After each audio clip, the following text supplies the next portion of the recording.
Hello दोस्तों, स्वागत है आपका एक बार फिर से आपके अपने यूट्यूब चैनल एग्ज़ाम वॉरियर्स में। आज हम बात करेंगे 31 जनवरी 2023 से मोस्ट इम्पॉर्टेंट हमारी न्यूज़ और स्टैटिक जीके की। तो आप लोगों से ये कहना चाहेंगे कि आप लोग वीडियो को पूरा देखें, जिससे कि स्टैटिक जीके के साथ साथ सभी न्यूज़ आप कवर कर सकें। तो चलिए स्टार्ट करते हैं और देखते हैं। सबसे पहली न्यूज़ है, अब भारत के नए औषधि महानिदेशक नियुक्त किए जाएंगे। तो अगला औषधि महानिदेशक जिनको नियुक्त किया जाना है वो राजीव सिंह के नाम की सिफारिश की गई है। राजीव सिंह एक वैज्ञानिक भी हैं, तो इनको हो सकता है नियुक्त किया जाए। फिलहाल इनकी सिफारिश की गई है। और वर्तमान में अगर हम बात करें कि कौन इस पद पर हैं, तो वो हैं BC सोमानी, जिनको कि लास्ट ईयर नियुक्त किया गया था। अब इनका जो कार्यकाल है वो समाप्त हो चुका है, तो राजीव सिंह को इनके जगह पर स्थापित किया जाएगा। ठीक है। वास्तव में राजीव सिंह वर्तमान में भारतीय फार्माकोपिया आयोग के अध्यक्ष हैं। ठीक है, IPC, ठीक है, इसके अध्यक्ष हैं। अब इनको कहाँ नियुक्त किया जाएगा? DCGI के पद पर के महानिदेशक के रूप में नियुक्त किया जाएगा, यानी drug controller general of India. ठीक है, drugs controller general of India के महानिदेशक के रूप में इनको नियुक्त किया जाएगा। तो कौन है? राजीव सिंह। अगला देखते हैं, बहुत ही मोस्ट इम्पॉर्टेंट है, इसको आप ज़रूर देखें। और यहाँ से बहुत ही ज़्यादा स्टैटिक जी को भी क्वेश्चन को हमने कवर किया है। लाडली बहना योजना। ठीक है, तो लाडली बहना योजना जो स्टार्ट की गई है वो अभी मध्य प्रदेश में स्टार्ट की गई। ठीक है, मध्य प्रदेश की जो CM है शिवराज सिंह चौहान, तो इन्होंने इस योजना को स्टार्ट किया। ठीक है, और इन्होंने कौन सी बुधनी नामक एक जगह है वहाँ से इसका ऐलान किया है। क्या होगा इस योजना के अंतर्गत अभी बात करेंगे। इससे पहले बात करते हैं, इन्होंने यानी कि यहाँ के जो CM शिवराज सिंह चौहान ने इसके साथ साथ एक और यहीं पर यानी बुधनी में एक 400 करोड़ की लागत से मेडिकल कॉलेज भी एक बनाने की बात कही है। ठीक है, तो लाडली बहना योजना जो है वो मध्य प्रदेश में अब स्टार्ट होने वाली है। क्या होगा इस योजना के अंतर्गत वो हम आपको बताते हैं। देखिए, इस योजना के अंतर्गत जो गरीब वर्ग हैं, ठीक है, चाहे वो किसी भी वर्ग से हो, जनरल हो, OBC हो, SC हो, ST हो, ठीक है, किसी भी वर्ग की महिलाएं जो गरीब हैं, ठीक है, उनको क्या है 1,000 रुपये प्रति माह, 1,000 रुपये प्रति माह और 12,000 रुपये पर ईयर उन्हें सरकार की तरफ से आर्थिक सहायता के रूप में प्रदान किए जाएंगे। ठीक है, तो इसका मतलब है कि जो महिलाएं हैं वो आर्थिक रूप से सशक्त बन सकें। ठीक है, यहाँ तक बात क्लियर हो गई। तो लाडली बहना योजना मध्य प्रदेश में स्टार्ट की गई है। बात करेंगे, मध्य प्रदेश की बात कर रहे हैं तो यहाँ की राजधानी की भी हम बात कर लेते हैं। तो यहाँ की राजधानी भोपाल है। यहाँ के CM की बात कर चुके हैं, शिवराज सिंह चौहान हैं। और गवर्नर की अगर बात करें तो यहाँ छंगन भाई मंगू भाई पटेल यहाँ के गवर्नर हैं। ठीक है, यहाँ तक बात समझ आ गई। देखिए, अब हम बात और कर लेते हैं मध्य प्रदेश के स्टैटिक जीके की। ठीक, यहाँ के अगर लोक नृत्य की हम बात करें तो यहाँ लोक नृत्य जो हैं बधाई, चटकोरा, सैला, रीना, बिलमा, भगोरिया बहुत इंपॉर्टेंट है यहाँ पर। ठीक है, मटकी, गोचो, बार, लहंगी, परधौनी, ठीक है, कनाडा, बरेदी, सुआ, ये बहुत इंपॉर्टेंट नृत्य है, सुआ नृत्य। गणगौर नृत्य भी यहाँ की जनजाति के द्वारा किया जाता है। ठीक है, और ये उस जगह पर किया जाता है जहाँ से राजस्थान से सीमा लगती है। ठीक है, वहाँ पर किया जाता है, क्योंकि राजस्थान में भी गणगौर किया जाता है। उसके बाद काठी। ठीक है, तो ये यहाँ के नृत्य हैं, जिसमें हमने बताया चटकोरा भी इम्पोर्टेंट है। ठीक है, सुआ नृत्य है, गणगौर नृत्य है, ठीक है, भगोरिया इम्पोर्टेंट है। ठीक, ये इम्पोर्टेंट नृत्य यहाँ के हैं। ठीक है, आगे बढ़ते हैं और आगे हम यहाँ के त्योहारों की अगर बात करें तो देखिए, यहाँ पर एक खजुराहो नृत्य त्यौहार होता है, ये बहुत ही इम्पोर्टेंट है। ठीक है। यहाँ पर खजुराहो नामक एक जगह है जहाँ पर भगवान शंकर का एक मंदिर है, ठीक है, जो एक प्रमुख पर्यटन स्थल भी है। भगोरिया हाट, ये भी यहाँ पर एक मेला जैसा लगता है, ये भी इम्पोर्टेंट है यहाँ का त्यौहार या महोत्सव। नागा मेला यहाँ का बहुत इम्पोर्टेंट है। चेथियारी बिहार, ये भी एक मेला है, तो ये भी महोत्सव यहाँ का बहुत ज़्यादा विख्यात है। एमपी यानी मध्य प्रदेश गवर्नमेंट तानसेन सम्मान देती है, जो कि संगीत के क्षेत्र में दिया जाता है। तो तानसेन का जो जन्म स्थल है वो भी मध्य प्रदेश में ही माना जाता है, ठीक है। तो इसीलिए यहाँ की गवर्नमेंट तानसेन सम्मान संगीत के क्षेत्र में देती है। यहाँ से इम्पोर्टेंट क्वेश्चन बनता है, तानसेन जो सम्मान है वो किस क्षेत्र में दिया जाता है, तो संगीत के क्षेत्र में दिया जाता है। तानसेन की जो संतान थी ताना और रीरी, इनकी पुत्रियाँ थीं, तो ये भी एक सम्मान इनके नाम से भी दिया जाता है, वो भी संगीत के क्षेत्र में ही दिया जाता है। आगे बढ़ते हैं, और जब हम बात कर ही रहे हैं यहाँ के स्टैटिक जीके की, तो कुछ और स्टैटिक जीके देख लेते हैं मध्य प्रदेश का। और मध्य प्रदेश के स्टैटिक जीके के अंदर यहाँ की जल विद्युत परियोजनाएं भी बहुत ही विख्यात हैं, तो उनके बारे में भी बात करते हैं। सबसे पहले हम बात करेंगे चंबल परियोजना, जो कि चंबल नदी पर बनाई गई है, ठीक है। और उसके बाद देखिए गांधी सागर जल विद्युत परियोजना है, एक गांधी सागर जो कि नर्मदा नदी पर स्थित है। राणा प्रताप सागर परियोजना, जवाहर सागर परियोजना, कोटा बैराज परियोजना भी इसी को कहते हैं। नर्मदा घाटी परियोजना नर्मदा नदी पर है। इंदिरा सागर परियोजना, ओंकारेश्वर परियोजना, महेश्वर परियोजना, सरदार सरोवर परियोजना मोस्ट इम्पोर्टेंट है, जो कि नर्मदा नदी पर है, ठीक है, नर्मदा जिले में, ठीक है। 1961 में, देखिए 1961 में इसकी आधारशिला रखी गई थी, और 2017 में ये बनकर तैयार हुआ। आधारशिला इसकी जवाहरलाल नेहरू ने रखी थी। तवा परियोजना तवा नदी पर है। रानी अवंतीबाई परियोजना बहुत इंपॉर्टेंट परियोजना है, जो कि नर्मदा नदी के ऊपर है। माही परियोजना, यहाँ पर एक नदी है माही नदी, उस पर है, ठीक है। बाण सागर परियोजना सोन नदी पर है। और पेंच परियोजना जो कि पेंच नदी पर स्थित है, ठीक है। तो ये यहाँ की परियोजनाएं हैं।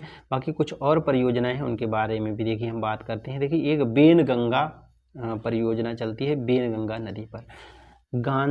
संजय गांधी सरोवर बांध यहीं पर स्थित है, ठीक है।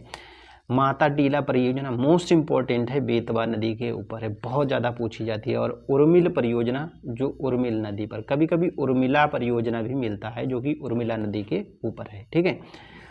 नर्मदा नदी यहाँ से निकलती है। नर्मदा नदी हमारे भारत की एक ऐसी नदी है जो पूरब से पश्चिम की ओर बहती है। कहाँ से निकलती है नर्मदा नदी? नर्मदा नदी देखिए सतपुड़ा पहाड़ियों से निकलती है, अमरकंटक नामक स्थान से, ठीक है। और जबलपुर के निकट ये धुआंधार जलप्रपात बनाती है, ठीक। बात करें इसका मुहाना कहाँ बनता है, तो ये खंबात की खाड़ी में गिरती है, गुजरात में खंबात की खाड़ी में गिरती है, भरूच नामक जगह पर, ठीक। और आपको एक चीज़ और बता दें, जो नदियां हैं और जब महासागरों से मिलती हैं तो दो प्रकार से मिलती हैं। एक तो मिलती है जिसको कहते हैं ज्वर नद, ठीक है, ज्वर नद, हाँ, एस्चुरी से बोलते हैं। और दूसरी होती है डेल्टा। तो ये डेल्टा नहीं बनाती, डेल्टा नहीं बनाती है, ठीक है, ज्वर नद बनाती है, ठीक, नर्मदा नदी। सेम इसी तरह की इसी का एक और छोटी नदी है ताप्ती नदी, और तापी नदी भी बोलते हैं कभी कभी इसको।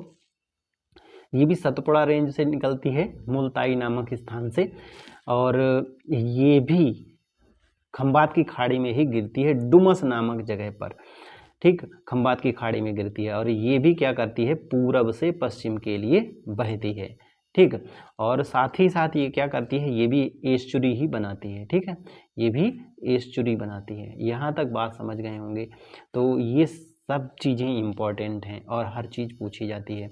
आगे बढ़ते हैं। आगे बढ़ने के बाद में मध्य प्रदेश को एक और इम्पॉर्टेंट चीज़ बताते हैं, भारत का सोया प्रदेश कहते हैं, याद रखेंगे, भारत का सोया प्रदेश। अब सोया प्रदेश का मतलब ये नहीं सोने वाला, ठीक है, सो जाता है वो नहीं, स्लीपिंग वाला नहीं। सोया प्रदेश का मतलब होता है एक सोयाबीन होता है, सबसे ज़्यादा सोयाबीन यहीं पर उत्पादित होता। दूसरा मध्य प्रदेश को कहते हैं टाइगर स्टेट। अब टाइगर स्टेट का मतलब क्या है कि यहाँ के लोग टाइगर जैसे हैं? नहीं, यहाँ पर टाइगर की सबसे ज़्यादा संख्या है पूरे भारत में। जो टाइगर हैं वो सबसे ज़्यादा टाइगर यहीं पाए जाते हैं। दूसरा, एक तीसरा नाम इसका है वन प्रदेश भी इसको कहते हैं। ठीक है, वन प्रदेश इसलिए कहते हैं क्योंकि यहाँ पर सबसे ज़्यादा राष्ट्रीय उद्यान पाए जाते हैं और टाइगर रिजर्व भी यहीं पर सबसे ज़्यादा हैं। तो इतनी बात समझ गए होंगे। ठीक है, आगे बढ़ते हैं। देखिए, राष्ट्रीय उद्यान की बात करते हैं। कान्हा राष्ट्रीय उद्यान बहुत इंपॉर्टेंट है, ये टाइगर रिजर्व भी है। बांधवगढ़ राष्ट्रीय उद्यान, इसके साथ ये टाइगर रिजर्व भी है। ठीक है, आगे पन्ना। ठीक है, पन्ना के खाने भी हैं मध्य प्रदेश में, यहाँ से हीरे मिलते हैं, याद रखिएगा। पन्ना राष्ट्रीय उद्यान और ये टाइगर रिजर्व भी है इसके साथ साथ। आगे देखते हैं तो आगे है सतपुड़ा राष्ट्रीय उद्यान। सतपुड़ा राष्ट्रीय उद्यान है, टाइगर रिजर्व भी है। संजय दुबरी राष्ट्रीय उद्यान, ये भी टाइगर रिजर्व है और राष्ट्रीय उद्यान भी है। अगला है माधव राष्ट्रीय उद्यान। माधव राष्ट्रीय उद्यान है केवल और ये टाइगर रिजर्व नहीं है। वन विहार राष्ट्रीय उद्यान, ठीक। फॉसिल यानी जीवाश्म राष्ट्रीय उद्यान, ठीक है। और डायनासोर जीवाश्म राष्ट्रीय उद्यान यहाँ पर है। पेंच राष्ट्रीय उद्यान, ये इंपॉर्टेंट है। देखिए, पेंच राष्ट्रीय उद्यान जो भारत की मुख्य भूमि है उसमें सबसे छोटा राष्ट्रीय उद्यान है। ये राष्ट्रीय उद्यान 2 प्रदेशों में पाया जाता है, एक तो एमपी में पाया जाता है, ठीक है, और एक है महाराष्ट्र में।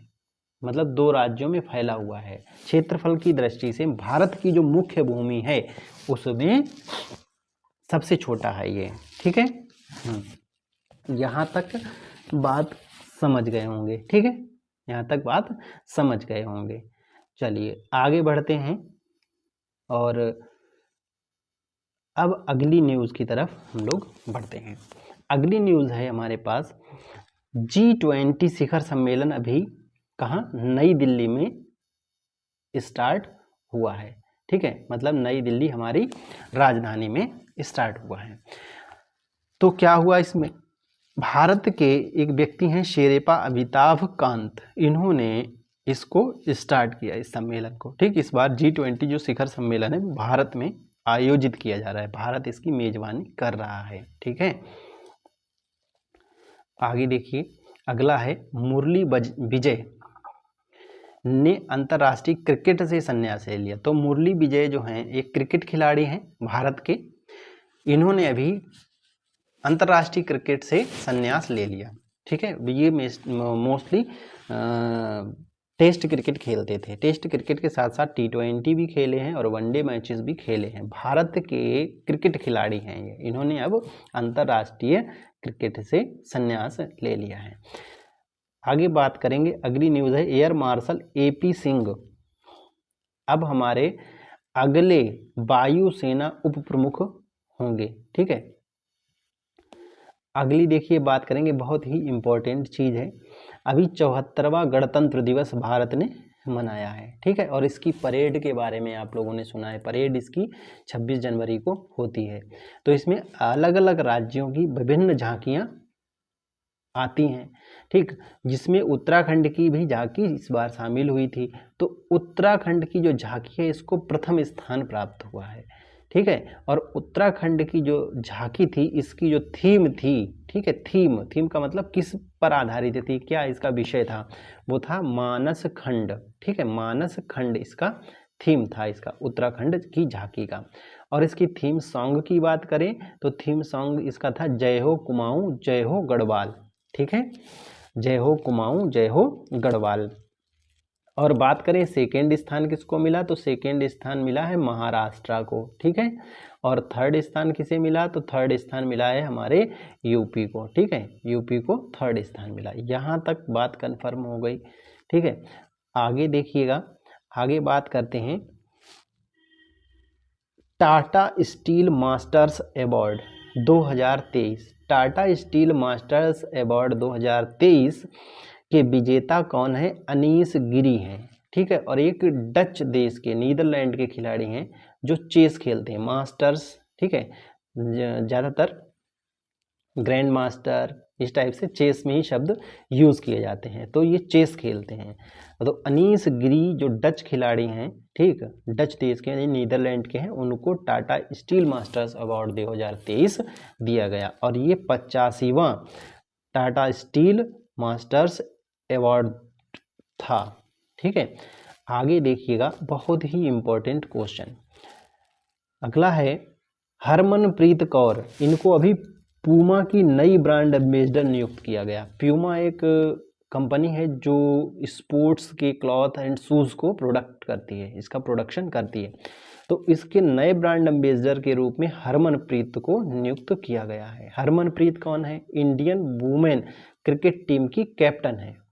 ठीक है, हरमनप्रीत कौर। ठीक है, देखिए अरुणाचल प्रदेश के जो नए ब्रांड एम्बेसडर हैं वो कौन है? संजय दत्त, अरुणाचल प्रदेश के ब्रांड एम्बेसडर हैं।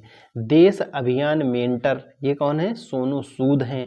केरल पर्यटन के अगर ब्रांड एम्बेसडर की बात करें तो PR श्रीजेश हैं। PR श्रीजेश को शायद आप नहीं जानते होंगे, ये हमारी भारतीय हॉकी टीम जो है, ठीक, उसके गोलकीपर हैं।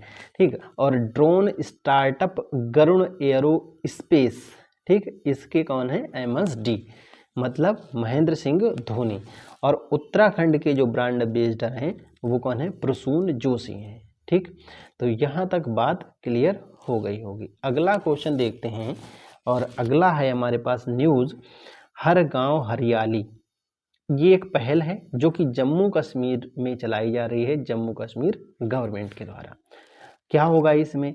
इसमें हर गांव में पौधे लगाए जाएंगे। ठीक, कुल मिलाकर पूरे जम्मू कश्मीर को के जो भी क्षेत्रफल है उसके 2/3 भाग को वन क्षेत्र स्थापित करने के लिए ये पौधारोपण अभियान चलाया जा रहा है।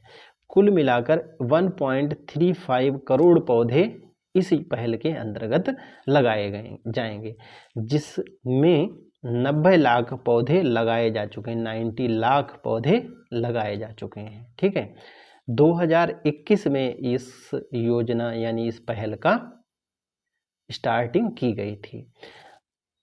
अगला देखिएगा, अगला है Shane Warne men's test player of the year award.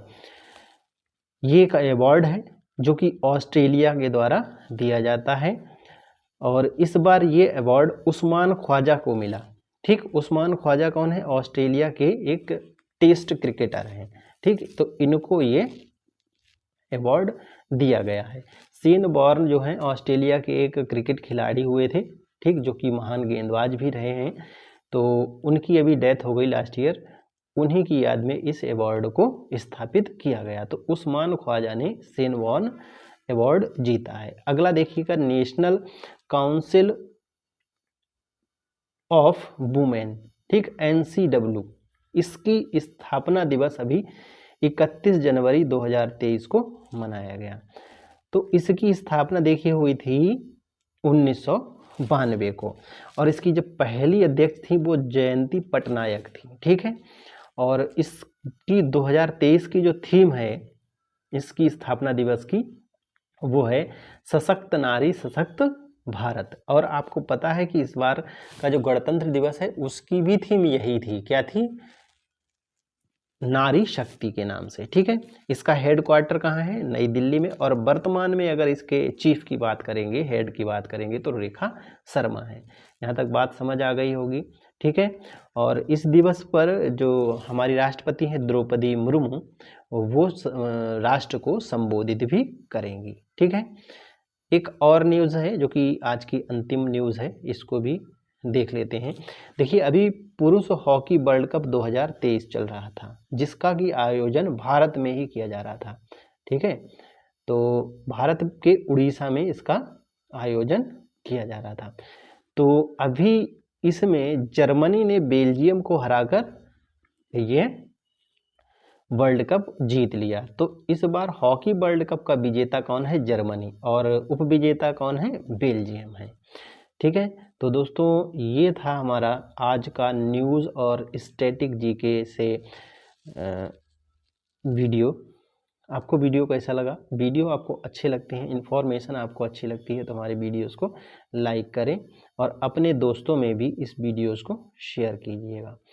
मिलते हैं किसी और वीडियो में कुछ और न्यूज़ और इम्पोर्टेंट स्टैटिक जीके के साथ। तब तक के लिए जय हिंद, वंदे मातरम।